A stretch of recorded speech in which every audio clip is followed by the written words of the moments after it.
Hi, good afternoon. I am Dr. Nitin Verma. I'm a senior consultant pediatrics with Max Super Speciality Hospital, Saket. Been asked to say a few words about what are the problems that we face commonly. So I'd like to stress on 2-3 things. Let's start from a time that a baby is born. I think we need to stress on breastfeeding. That's singularly the most important thing that all new parents need to go. Breastfeeding is a total win-win situation both for the baby as well as for the mother. It promotes good health, it promotes good nutrition, it promotes higher immunity, higher IQ, lesser allergies. When we come to weaning food within the first year of life, there are certain myths which need to be dispelled as to what kind of foods need to be given to a baby. So a baby should be exclusively breastfed for the first 6 months and then solids need to be introduced. There are 5 things which we don't introduce till 1 year of age. We don't give salt, we don't give sugar, we don't give cow's milk, we don't give honey, and we don't give nuts. And this needs to be stressed to everybody because there are myths which are there. People are often guided by their parents and grandparents who've been brought up at a time when different values were there. So this is something which is very, very important. The next important thing at this age is immunization. There are a large number of vaccines which are available, some which are in the national immunization schedule and some extra vaccines. You need to discuss these extra vaccines with your pediatrician who will explain the pros and cons of these vaccines. These are good vaccines which prevent a lot of diseases.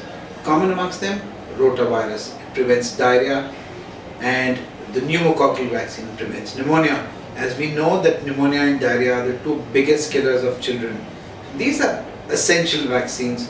They are not in the government schedule because the government can't afford to give it to everybody, but those who can afford to pay must discuss it with their pediatrician, see the pros and cons and take these vaccines. 2 other things I wish to stress about on. One are lifestyle disorders which we are seeing increasingly in children.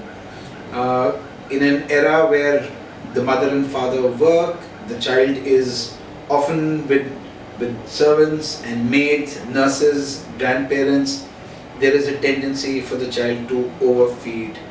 Now, we are in an era as the child goes to school of fast food, peer pressure of other children having soft drinks, snacks which are very, very rich in trans fats and fats, and therefore there is a serious epidemic of obesity which is there.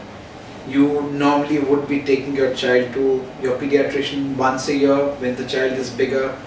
He was obliged to take the child's weight, the child's height, and talk to you as to where he is growth-wise in the percentile.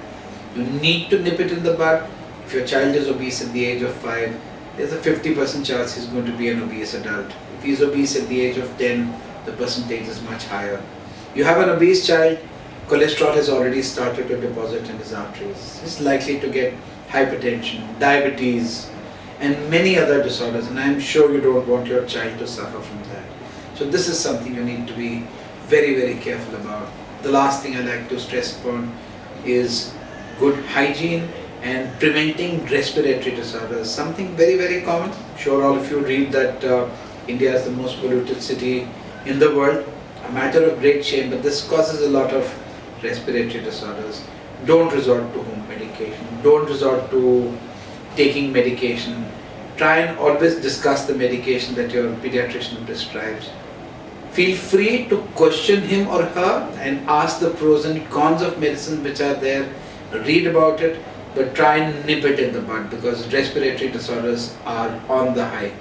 And I'll end by an illness which is likely to come in now, which comes in every monsoon season, which are mosquito infested diseases, and that's dengue. So you need to take anti-malaria and anti-mosquito precaution with your children, especially in the rainy season.